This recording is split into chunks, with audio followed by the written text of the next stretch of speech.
사실 실패를 경험해 본 사람, 또 가난을 경험해 본 사람들이 사실은 하나님을 찾기는 더 좋은 것 같아요. 만족스러운 삶을 사는 사람들은 하나님 찾기가 쉽지는 않더라고요. 그래서 바울이 철저하게 무너진 다음에 하나님을 만나고 그 고백들이 있는 거죠. 오늘 찬양의 가사의 내용은 사실은 바울의 고백이 많이 반영된 그런 고백입니다. 우리가 바울이 쓴 로마서를 함께 나누고 있는데요. 우리의 고백이 됐으면 좋겠습니다. 우리의 고백이.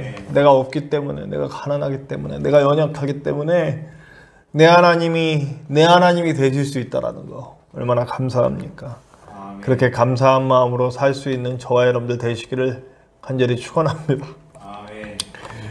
오늘은 할례에 대한 얘기예요. 근데 제목을 마음에 받는 할례라고 적었는데, 할례는 형식이잖아요. 그 형식이 그 진리를 먹어버릴 때 어떤 일이 벌어지느냐라고 하는 거죠.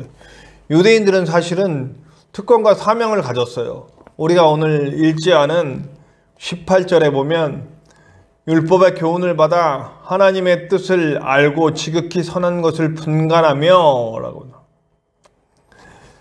유대인들은 율법을 먼저 받았어요. 그래서 율법이 어떤 것인지 하나님의 말씀을 먼저 받았다는 거죠. 하나님의 말씀을 갖고 있어요.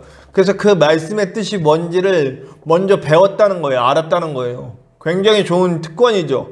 또 19절에 보면 맹인의 길을 인도하는 자요, 어둠에 있는 자의 빛이요.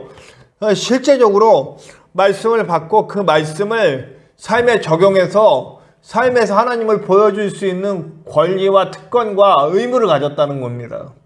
그리고 3장 1절과 2절을 보면 그런즉 유대인의 나음이 무엇이며 할례의 유익이 무엇이냐? 범사에 많으니 우선 그들이 하나님의 말씀을 맡았음이라. 유대인들은 하나님의 말씀을 맡은 거예요. 먼저 하나님을 만나고 하나님의 백성이 돼서 하나님의 말씀의 교훈을 듣고 그 교훈을 행할 수 있는 능력과 권세와 이런 모든 것들을 하나님께 받았습니다. 하나님께서 미리 말씀을 받고 그 사명을 담당하도록 그 모든 것을 인도해 주신 거예요.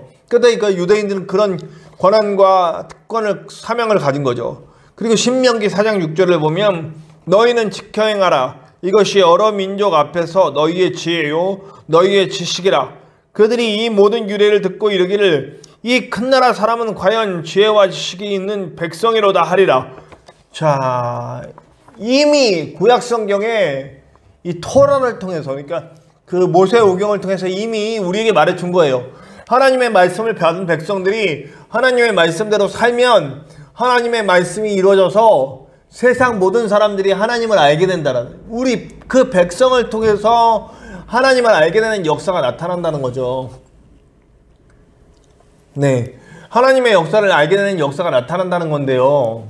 네, 제가 이 말씀을 쭉 읽다가 율법을 복음으로 바꾸면 바로 우리예요. 보니까 우리는 복음을 받았고 하나님의 뜻을 알았어요. 예수 그리스도가 십자가를 통해서 태초에 그 하나님이 만드신 하나님 나라의 형상을 다시 우리를 통해서 이루길 원하셨고, 우리를 살리셨고, 우리를 채우셨고, 우리를 인도하시며 하나님의 뜻을 우리에게 보이시고 그 뜻을 우리에게 펼치라고 주셨어요. 그러니까 사실은 율법이라는 말을 복음으로 바꾸면 유대인이 아니라 바로 그리스도인이라는 거죠. 근데 그 이후에 나오는 19절에서 24절의 말씀은 그렇게 율법을 받은 유대인들이 어떻게 죄악 가운데 빠지느냐를 우리에게 보여주는 거죠. 그러면 좀 생각해 봅시다. 유대인들에게서 율법이 죄악으로 바뀌는 과정을 본다면 우리가 이 말씀을 통해서 우리가 죄악으로 빠져가는 모습을 통해서 우리도, 복음을 받은 우리도 이제 어떻게 죄악으로 빠져나가는지 한번 살펴볼 수 있겠죠. 보니까 이렇게 나옵니다.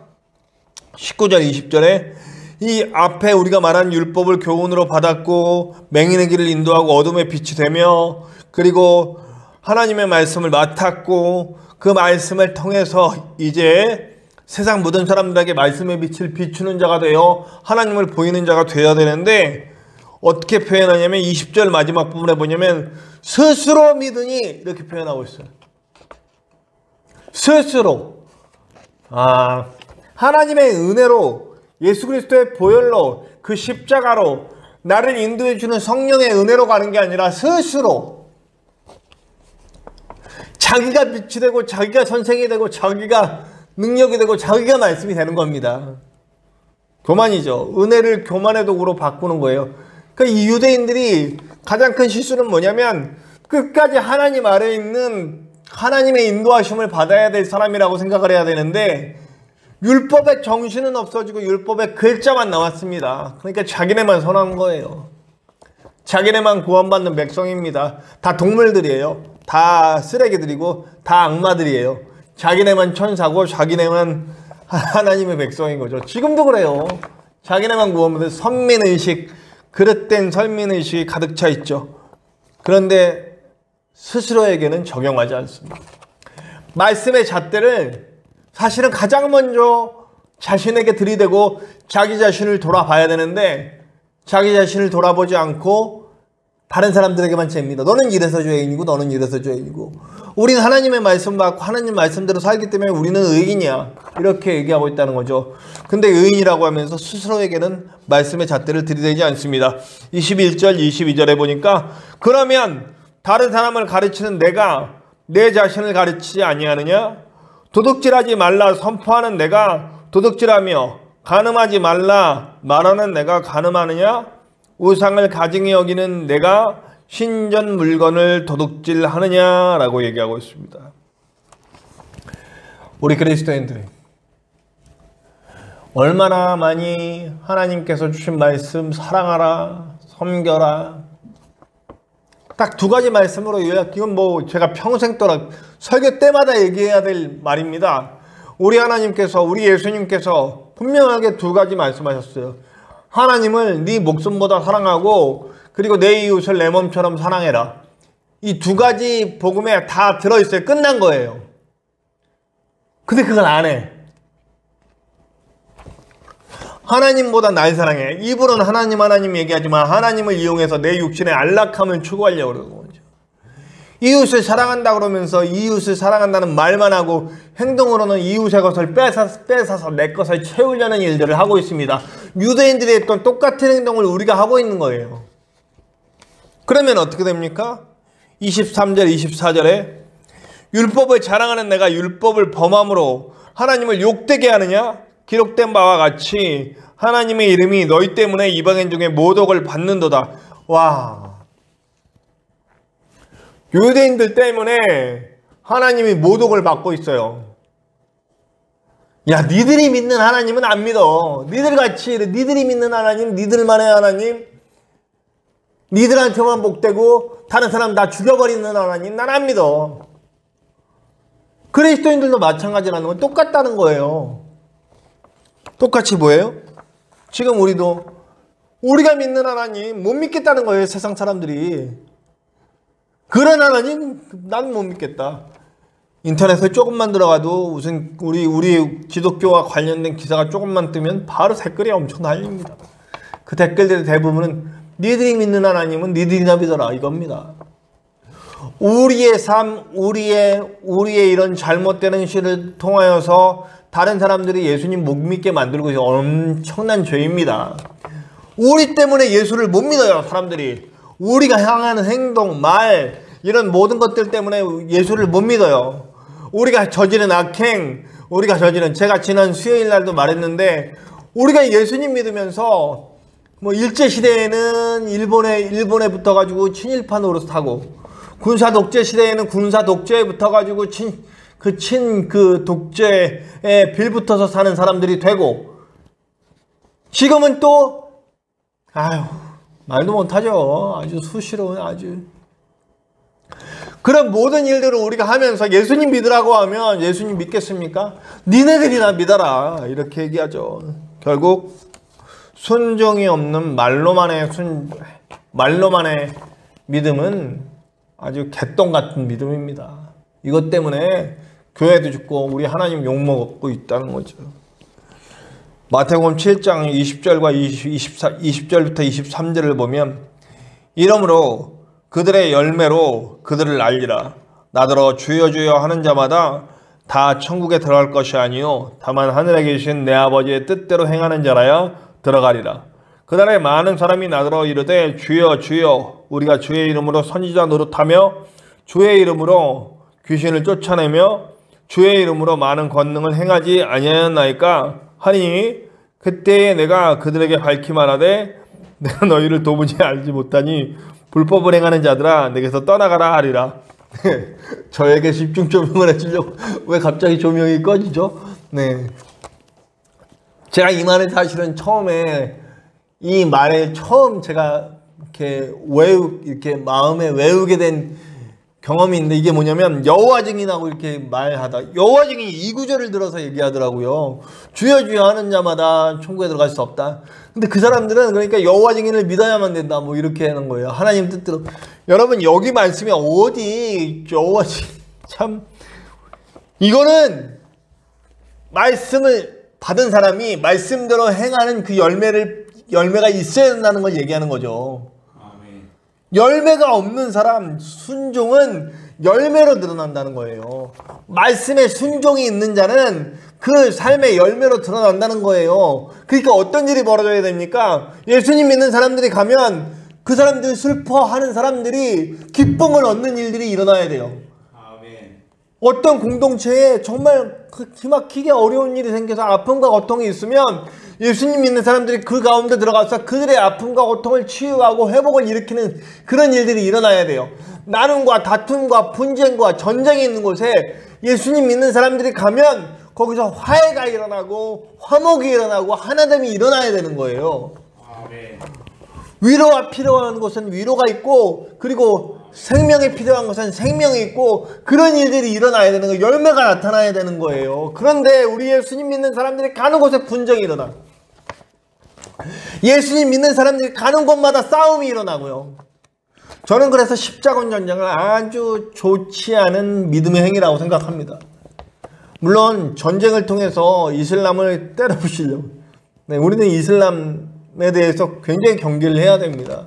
이슬람이 얼마나 세계를 지금 먹어가고 있는지 유럽이 그냥 정복되고 있잖아요. 가서 아주 우리 기독교인들은 애기도 안 낳는데 이슬람은 엄청 애기 낳습니다. 아주 그냥 세계를 다 먹어버리겠다고 아주 그냥 애기도 엄청 낳고 그냥 자손을 번성해서 그냥 세계를 다 먹어버리려고 그래. 경계해야 됩니다. 경계해야 되나 가서 죽여야 됩니까? 십자군 전쟁은 가서 죽였어요. 심지어 깜나라기들까지 싹 죽여버렸어. 이건 절대 복음적인 행위가 아니에요. 우리가 초대교회가 로마를 이긴 건 사랑과 섬김과 정말 그 삶의 열매를 통해서 로마를 정복했어요. 물론 거기엔 정치적인 요소가 들어가 있지만 그러나 정치적으로 기독교를 인정하게 되는 과정에서 수많은 로마 사람들이 그 섬김과 사랑과 은혜와 위로와 치유와 생명을 통해서 감복되고 감동돼서 기독교인이 되었기 때문에 이미 로마가 정치적으로 기독교를 인정할 수밖에 없는 상황이 되었기 때문에 그 놀라운 일이 일어난 겁니다. 가서 싸우고 칼 들고 죽이고 정죄하고 때려잡고 이래서 된 게 아니라고요. 근데 우리는 이상하게 그 길로 가려고 그래요. 지금도 저는 정말 너무너무 답답해요. 그래서 그 광화문에서 하나님보다 자기가 더 세대.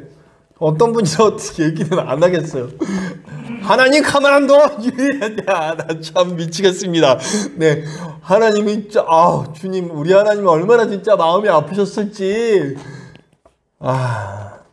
이거 보고 또 이렇게 정치적으로 반대되시는 분들은 다르게 생각하실지 모르겠지만, 저는 일단 목회자는 정치는 안 해야 된다고 봅니다. 하나님 아래서 기도해요.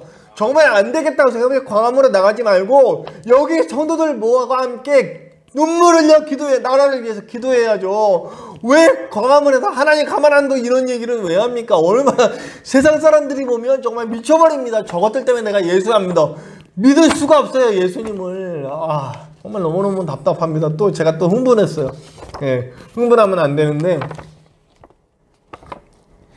본질이 빠져버렸어요. 본질이. 우리 기독교의 본질 사랑이잖아요. 섬김과 사랑과 순종과 그걸 통해서 열매가 드러나야 된다. 25절부터 29절에 그런 얘기들이 나와요. 본질이 빠진 형식, 본질이 빠진 껍데기. 할례 문제도 그래요. 이 사람들은 할례가 구원의 도구라고 생각했어요. 우리 중에 어떤 사람도 세례가 구원의 도구라고 생각하시는 분들이 있어요. 여러분, 저는 그런 세례가 구원의 도구입니까? 세례 받아야 구원 받았기 때문에 구원받은 표시를 세례로 내는 거죠. 그죠? 사실 세례는 굉장히 어떤 그 구원을 내 마음속에 새기는 자리가 되는 것 같아요. 저도 세례 받을 때 굉장히 감격스러웠거든요. 그거는 감격이에요. 다시 한번 내가 눈물을 흘리면서 하나님 앞에 나를 구원해 준 하나님 너무너무 감사합니다 하고 세례를 받으면 다시 한번 새겨보는 거예요. 할례도 역시 마찬가지입니다. 할례는 그 이스라엘이 그 하나님의 백성이라는 표시를 딱 내는 거예요.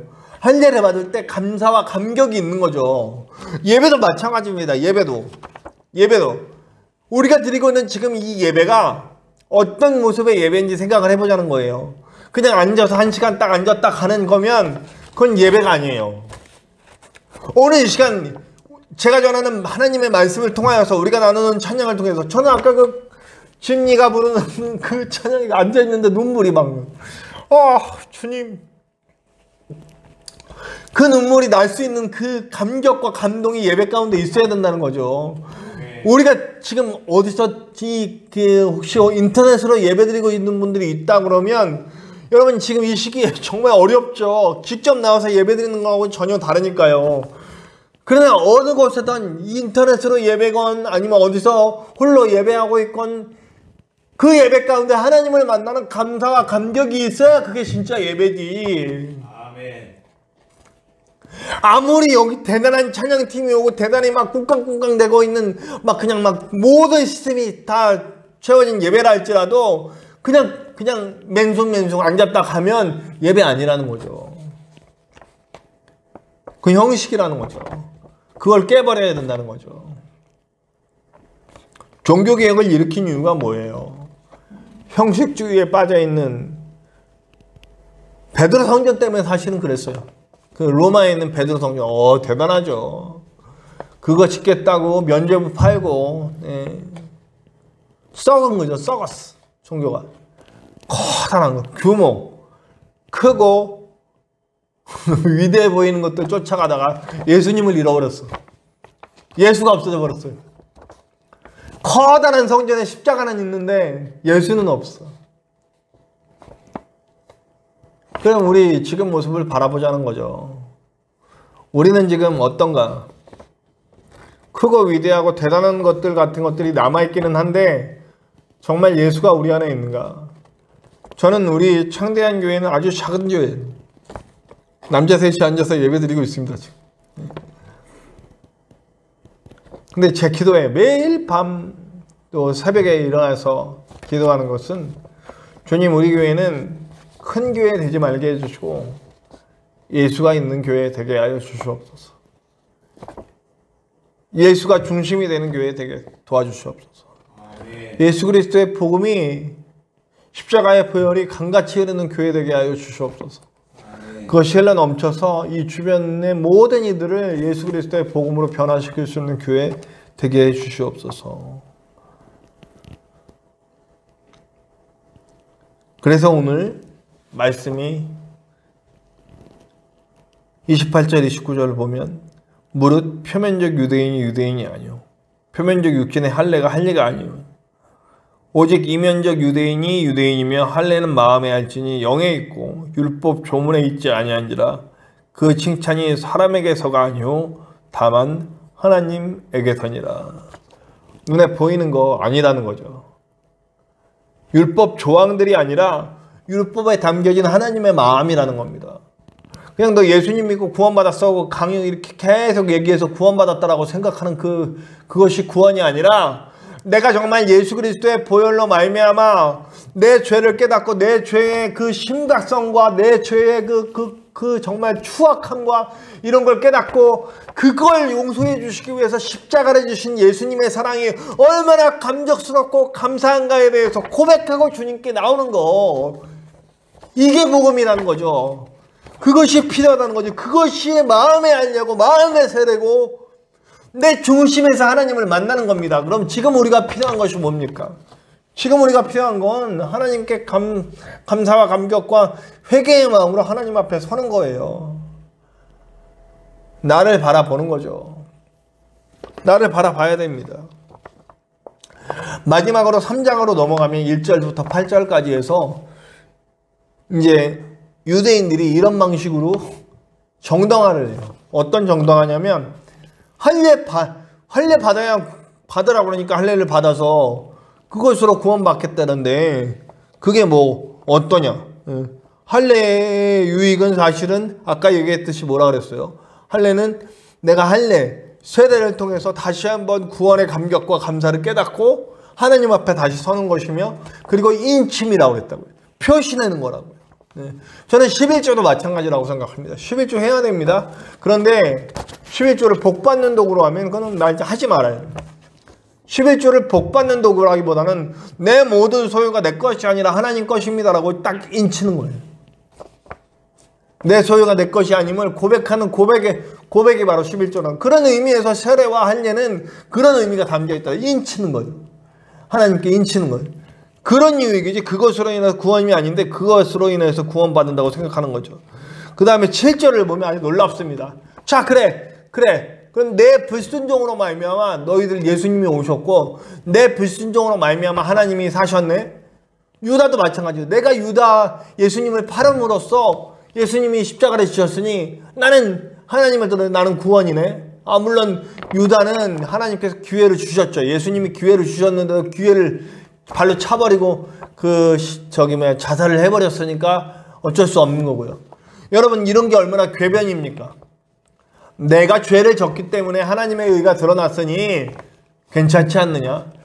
옛날에 그 일베라고 하는 아주 극우 성향의 아주 말도 안 되는, 저는 보수나 진보나 이게 문제가 아니라 보수도 진보도 아주 극쪽으로 가면 저는 이걸 꼴통이라고 표현하는데, 꼴통으로 가면 이건 완전